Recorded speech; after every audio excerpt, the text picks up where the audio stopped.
Today we're going to go over a couple different methods for cutting cordage and rope, as well as how to secure their ends. All right, the first method we're going to do is cutting it with a simple knife. We have a piece of 550 paracord as well as a piece of nylon 5/16 rope. This one's pretty straightforward. Simply put a bite, slide it along the blade, and it cuts. A couple different downfalls of this method is it tends to pull the internal strands out, and when you do bind the ends, such as with a lighter, it makes a pretty big gap. The same thing happens with the larger rope. You get a pretty big fray, and when you do decide to melt that, you also get a big gob. And the next method that most people are going to be comfortable using is a pair of scissors. With this one, again, you take your bite, place them at the base of the scissors, and just cut it. But again, I'm not a real big fan of this one. It causes the end to fray quite a bit, as well as makes a not a very square edge. And you can see that same thing on the larger rope as well.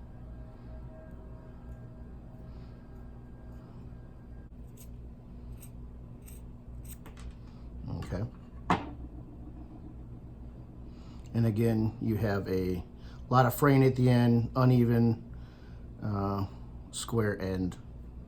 This is definitely not my preferred method. Okay, let's go ahead and talk about the preferred method that I use for cutting rope and paracord. I don't know if you guys are going to recognize these, but they are simply dog nippers, dog nail nippers, and they work really, really well. The biggest thing that I like about them is that they hold the cord in place, so it's not trying to push out of the scissors or off of the knife. Simply just put it in there, give it a snip, and it does come off really well. Gives you a nice square edge. You can also do it with larger, basically anything, as long as it fits in between the jaws. Obviously, you can go ahead and snip it, and it does a really nice clean job. All right, let's go ahead and secure the end with a hold the end just to the bottom of the flame until it starts melting.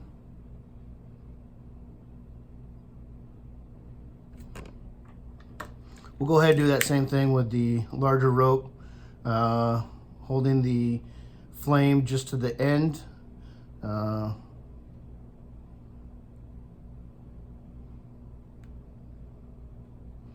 Now, you need to be really careful. If you do touch this melted nylon, it will stick to your fingers, and it does hurt.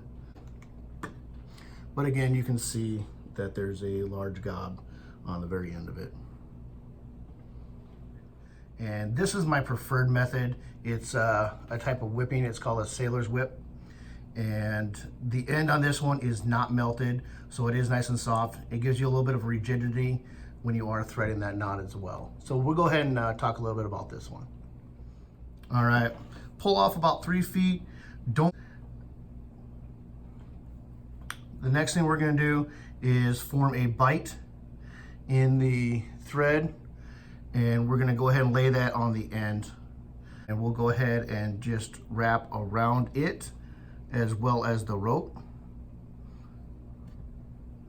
Make sure you do this nice and tight. You'll be wrapping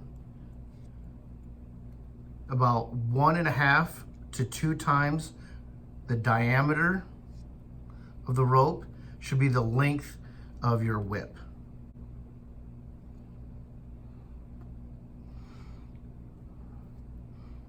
And make sure to take your time. This is not going to come loose, so you want to take your time and make it right the first time.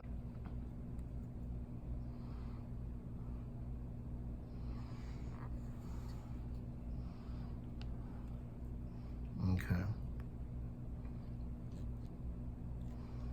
So it's nice, neat, clean.